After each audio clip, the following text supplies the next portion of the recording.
नमस्कार दोस्तों, मैं नेमी चंद वाईफाई श्री राम के इस चैनल पर आप सभी का हार्दिक स्वागत करता हूं। आज हम दोस्तों अध्ययन करेंगे दैनिक समसामयिक की 6 अक्टूबर करंट अफेयर्स का। दोस्तों आज समस्त होने वाले एग्जाम से केंद्रीय लेवल का हो चाहे स्टेट लेवल का हो, उसके अंदर करंट जीके का बहुत बड़ा एक लेवल रहता है। तो देखिएगा, हम अध्ययन करते हैं 6 अक्टूबर के करंट जीके का। देखिएगा, क्वेश्चन नंबर 1 दिया हुआ कि हाल ही में चीन का एक शहर है हांगझोऊ, चीन का एक शहर है हांगझोऊ में आयोजित एशियाई खेल में 2023 की भाला फेंक प्रतियोगिता में गोल्ड मेडल किसने जीता है। देखिएगा कि हाल ही के अंदर चीन का एक शहर है हांगझोऊ, जिसके अंदर भाला फेंक प्रतियोगिता का आयोजन करवाया गया, जिसके अंदर हाल ही में एक भारतीय खिलाड़ी है जिन्होंने गोल्ड मेडल जीता है। देखिएगा, उस भारतीय खिलाड़ी की हम बात करते हैं तो दोस्तों वो है नीरज चोपड़ा। नीरज चोपड़ा। अब देखिएगा, नीरज चोपड़ा की बात करते हैं तो नीरज चोपड़ा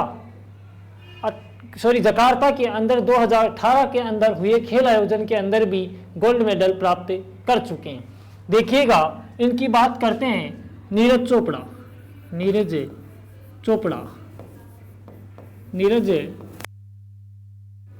नीरज चोपड़ा की बात करते हैं तो देखिएगा, नीरज चोपड़ा भाला फेंक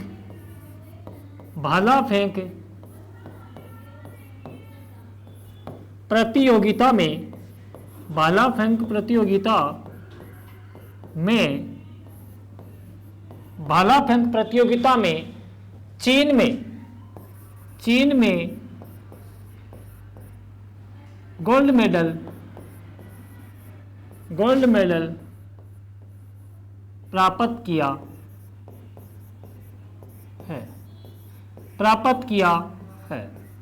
देखिएगा, हम बात करते हैं कि भारत के नीरज चोपड़ा ने चीन के अंदर हांगझोऊ शहर के अंदर हुई भाला फेंक प्रतियोगिता के अंदर भारत के नीरज चोपड़ा ने गोल्ड मेडल प्राप्त किया है।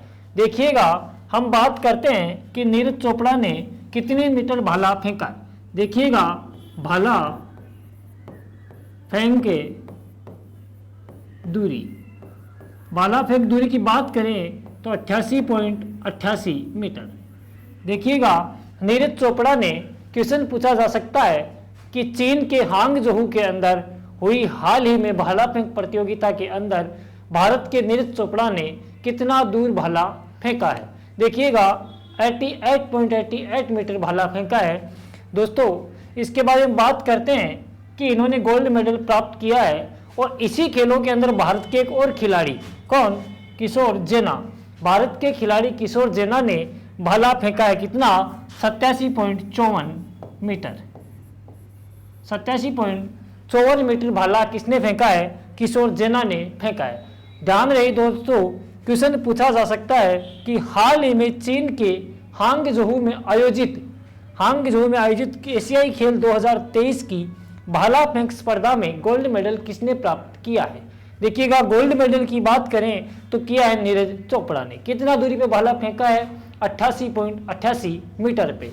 इसके बाद बात करते हैं, दूसरा क्वेश्चन आ जाए कि हाल ही में चीन के हांगझोऊ में आयोजित एशियाई खेलों में 2023 की भाला फेंक स्पर्धा में किस भारतीय खिलाड़ी ने रजत पदक जीता है। ये दोस्तों नीरज चोपड़ा ने गोल्ड मेडल जीता है और बात पूछ ले कि रजत जो पदक है वो किसने जीता है, तो रजत पदक जो जीता है दोस्तों वो जीता है किशोर जेना ने।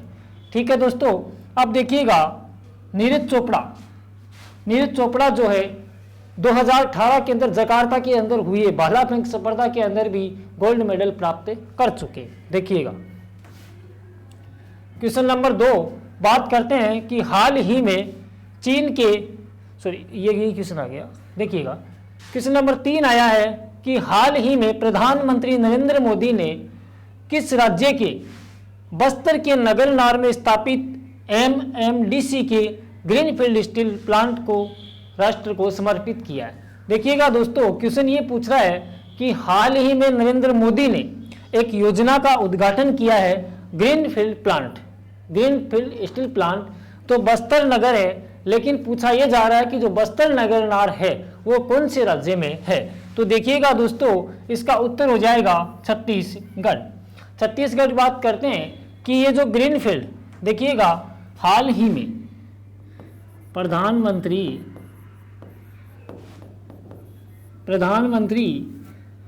नरेंद्र मोदी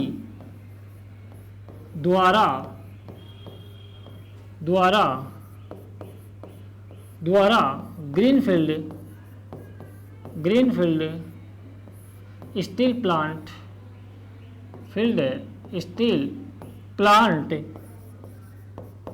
2023 में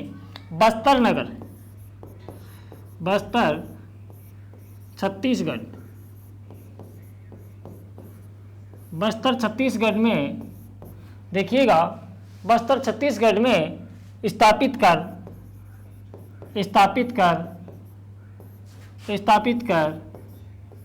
देखिएगा स्थापित करके इसने बस्तर नगर के अंदर स्थापित कर राष्ट्र को समर्पित किया है। राष्ट्र को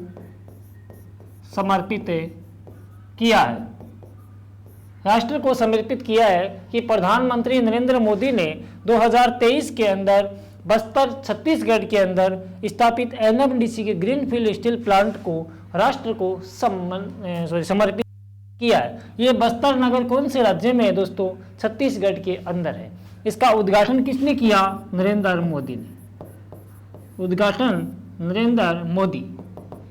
नरेंद्र मोदी, ठीक है। तो इसका हो जाएगा दोस्तों छत्तीसगढ़। देखिएगा आगे, क्वेश्चन आगे चलते हैं कि हाल ही में जारी नवीनतम ग्लोबल मोबाइल स्पीड रैंकिंग में भारत का स्थान क्या है? ये देखिएगा हमें पूछ रहा है इंटरनेट के बारे में। ग्लोबल मोबाइल स्पीड रैंकिंग में भारत का स्थान क्या है? देखिएगा इसमें भारत आया है दोस्तों 47वें स्थान पर। देखिएगा हम बात करते हैं कि भारत ने ग्लोबल वैश्विक डाउनलोड में भी वृद्धि की है। तो सितंबर 2022 के अंदर 13.87 थी, लेकिन दोस्तों जो 2023 अगस्त के अंदर बढ़कर 50.21 Mbps हो गई है। और भारत ने 5G आने के बाद भारत ने बहुत विकसित देश जैसे यूके, जापान, कई देशों को ग्लोबल इसमें मोबाइल स्पीड रैंकिंग में क्या कर दिया है? पीछे छोड़ दिया। देखिएगा हाल ही में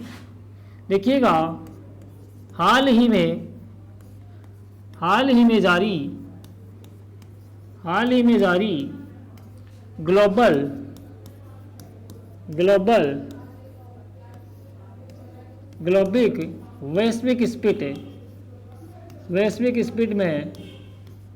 वैश्विक स्पीड में भारत 47वें स्थान पर है। भारत 47वें। देखिएगा हाल ही में ग्लोबल वैश्विक सूची के अंदर भारत 47 स्थान पर पहुंच चुका है। देखिएगा 5G आने के बाद भारत ने इतनी प्रगति की है कि 2022 में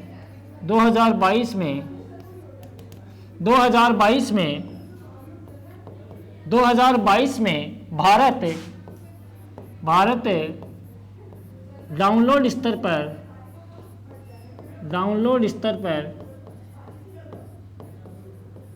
13.87 में था। 13.87 थी। देखिएगा भारत डाउनलोड स्तर 13.87 थी, जो 2023 में बढ़कर 50.21 Mbps हो गई है।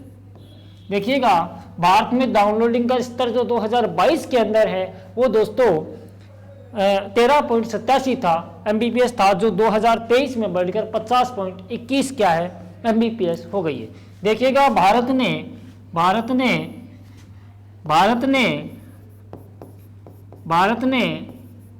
5G आने के बाद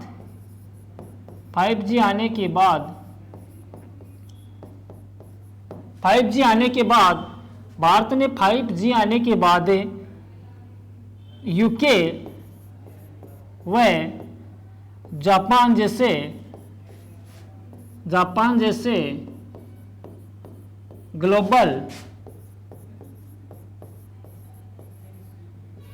ग्लोबल वैश्विक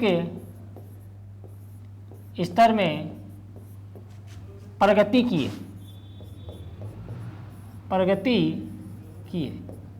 देखिएगा भारत ने रिकॉर्ड तोड़ा है, विकसित देश है दोस्तों, यूके और जापान जैसे 5G आने के बाद उस देशों को भारत ने क्या डाउनलोडिंग स्तर में क्या कर दिया, पीछे छोड़ दिया है। देखिएगा इसके बाद आगे बात करते हैं कि हाल ही में किस राज्य ने वायु प्रदूषण के खिलाफ शीतकालीन कार्य योजना को लागू करने के लिए ग्रीन रूम लॉन्च किया है। देखिएगा बात करते हैं कि हाल ही में किस राज्य सरकार ने वायु प्रदूषण के खिलाफ शीतकालीन कार्य योजना को लागू करने के लिए ग्रीन रूम लॉन्च किया है। ये सरकार का नाम पूछ रहा है कि जिसने वायु प्रदूषण को रोकने के लिए शीतकालीन कार्य योजना एक तैयार की है, वो कौन से राज्य ने तैयार की है? तो इसका दोस्तों उत्तर हो जाएगा दिल्ली। दिल्ली की बात करते हैं तो देखिएगा राज्य सरकार ने अर्थात दिल्ली सरकार द्वारा हाल ही में वायु प्रदूषण को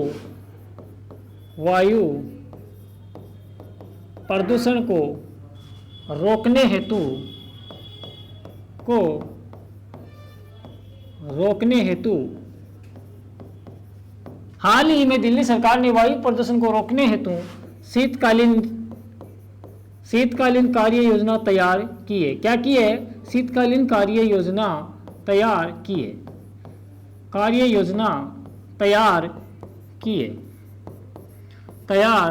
है।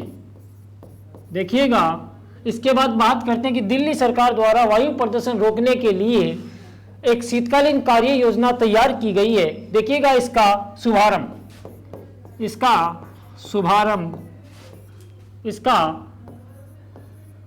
शुभारंभ पर्यावरण मंत्री गोपाल राय द्वारा किया गया। इसका शुभारंभ गोपाल राय द्वारा किया गया। देखिएगा हम बात करते हैं कि दिल्ली के अंदर एक सरकार ने वायु प्रदूषण को रोकने के लिए एक शीतकालीन कार्य योजना तैयार की है, जिसका शुभारंभ वहां के पर्यावरण मंत्री गोपाल राय द्वारा किया गया है। देखिएगा दोस्तों बात करते हैं इसकी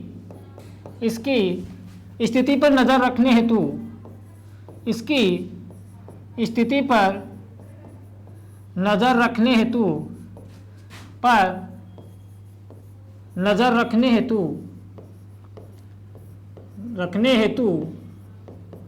24 सदस्यों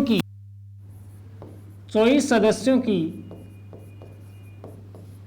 टीम तैनात की गई है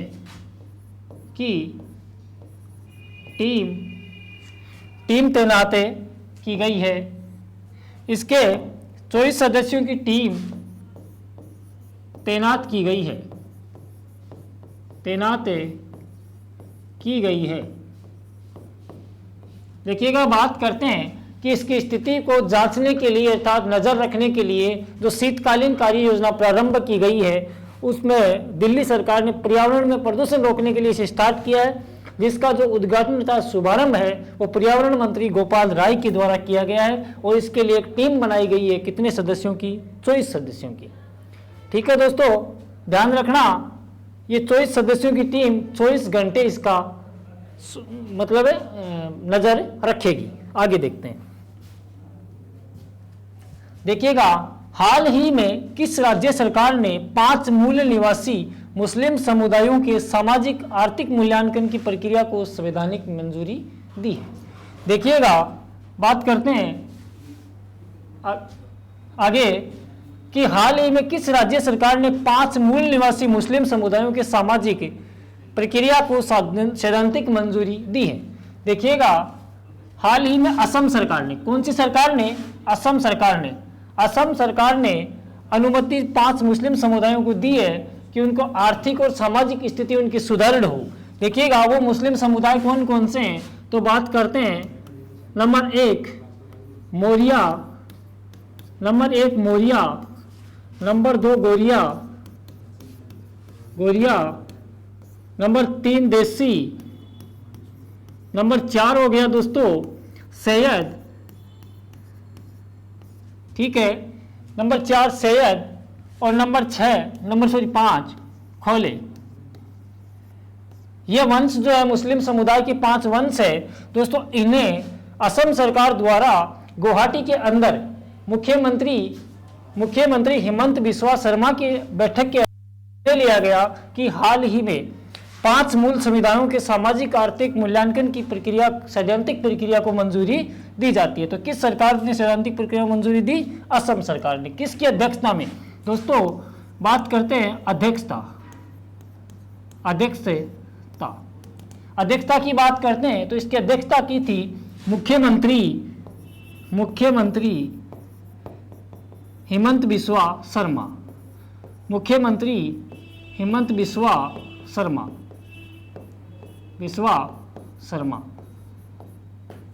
इसकी अध्यक्षता मुख्यमंत्री हिमंत बिस्वा शर्मा ने इसकी अध्यक्षता की। और हाल ही में जो ये मुस्लिम समुदायों के सामाजिक और आर्थिक जो मुद्दे हैं उनको मजबूत करने का कार्य करेगी। देखिएगा आगे चलते हैं कि प्रतिवर्ष राष्ट्रीय डॉल्फिन दिवस कब मनाया जाता है? प्रतिवर्ष राष्ट्रीय डॉल्फिन दिवस, दोस्तों डॉल्फिन की बात करें तो एक मछली है। देखिएगा एक मछली है दोस्तों, कौन सी? गांगे मछली है, जिसे बिहार सरकार की मांग पर केंद्र सरकार द्वारा 2010 के अंदर राष्ट्रीय जलीय जीव घोषित किया गया। हम डॉल्फिन की बात कर रहे हैं। देखिएगा 5 अक्टूबर को प्रतिवर्ष राष्ट्रीय डॉल्फिन दिवस मनाया जाता है। दोस्तों याद रखना कि डॉल्फिन जो है ना वो मछली है। देखिएगा गांगे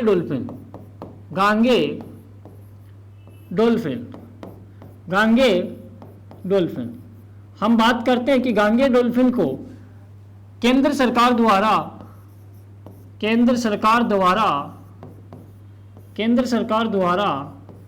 2010 में राष्ट्रीय जलीय जीव घोषित किया गया।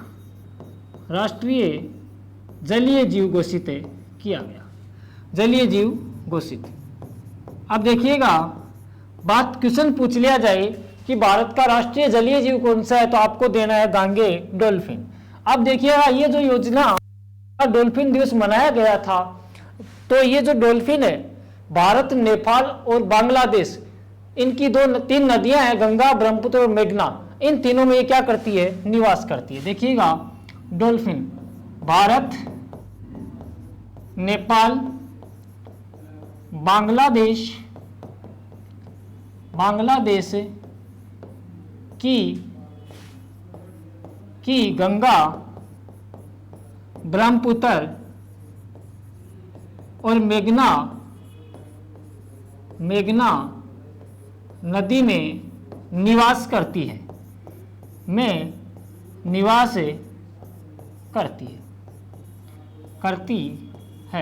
देखिएगा इसके बारे में बात करते कि इस योजना का, इस दिवस को मनाने का कार्य मतलब उद्देश्य क्या है? इस दिवस को मनाने का उद्देश्य यह है कि जलीय संरक्षण को क्या करना? बढ़ावा देना।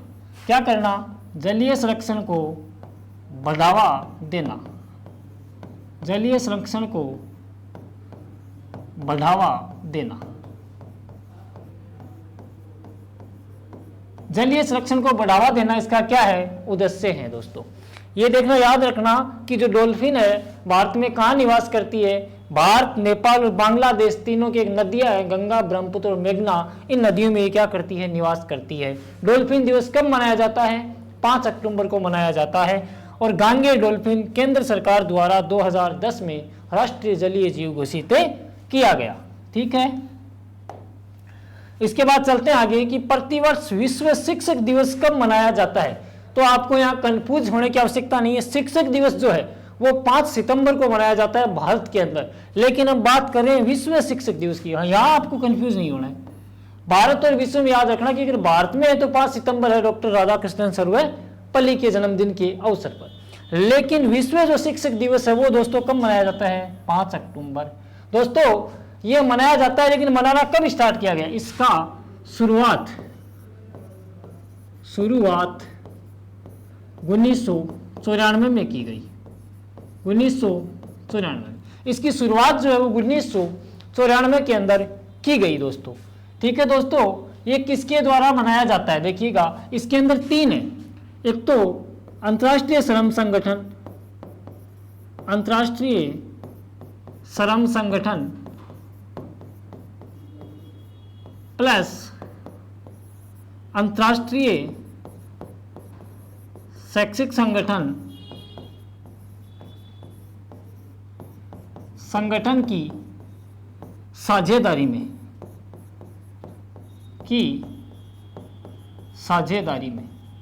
ये 2 संगठन है दोस्तों ये आयोजित करते हैं। ये संगठन एक तो राष्ट्रीय श्रम संगठन, एक अंतर्राष्ट्रीय शैक्षिक संगठन की साझेदारी में मिलकर आयोजित होता है। क्या होता है? आयोजित होता है। आगे बात करें, देखिएगा क्वेश्चन नंबर आगे चलते हैं। तो कि हाल ही में देहरादून में चौथे EMRS राष्ट्रीय सांस्कृतिक और साहित्यिक उत्सव एवं कला उत्सव 2023 का उद्घाटन किसने किया है? ये कहते हैं कि एक उत्सव करवाया गया है कला एवं संस्कृति के लिए देहरादून में। EMRS ये एकलव्य मॉडल रेजिडेंसी है, तो इसके लिए चौथा साहित्यिक उत्सव में कला उत्सव 2023 का उद्घाटन किसने किया? तो इसका दोस्तों उद्घाटन किया है अर्जुन मुंडा ने। देखिएगा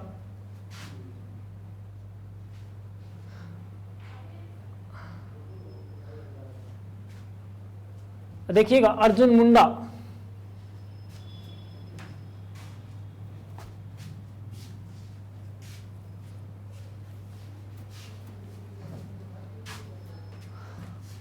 देखिएगा हाल ही में देहरादून में चौथे EMRS राष्ट्रीय सांस्कृतिक और साहित्यिक उत्सव कला में किसने किया? अर्जुन मुंडा ने। अर्जुन मुंडा देखिएगा कौन है? अर्जुन मुंडा जो है जनजातीय कार्यकारी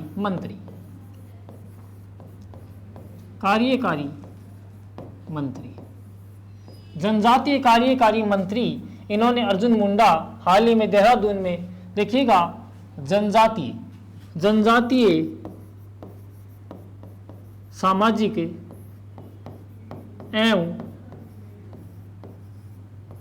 एवं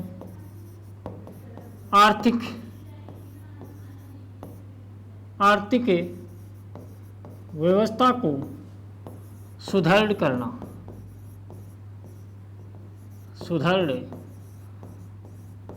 करना देखिएगा उद्देश्य, इसका उद्देश्य। ठीक है दोस्तों, आगे चलते हैं।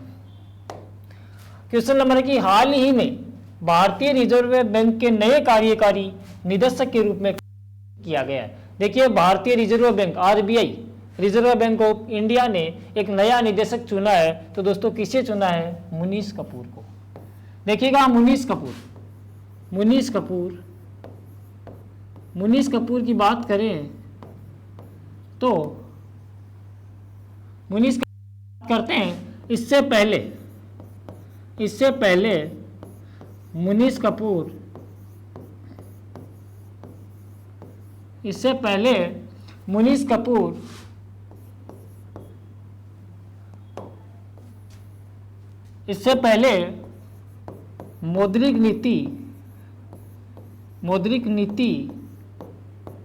मौद्रिक नीति है, इसमें दोस्तों सलाहकार और सचिव के पद पर रह चुके हैं।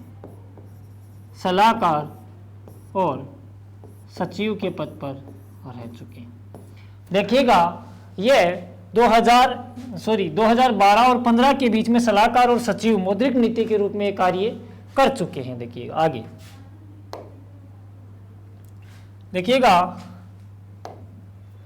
ये क्वेश्चन दोस्तों करंट जीके से संबंधित थे, हमने इनका अध्ययन किया।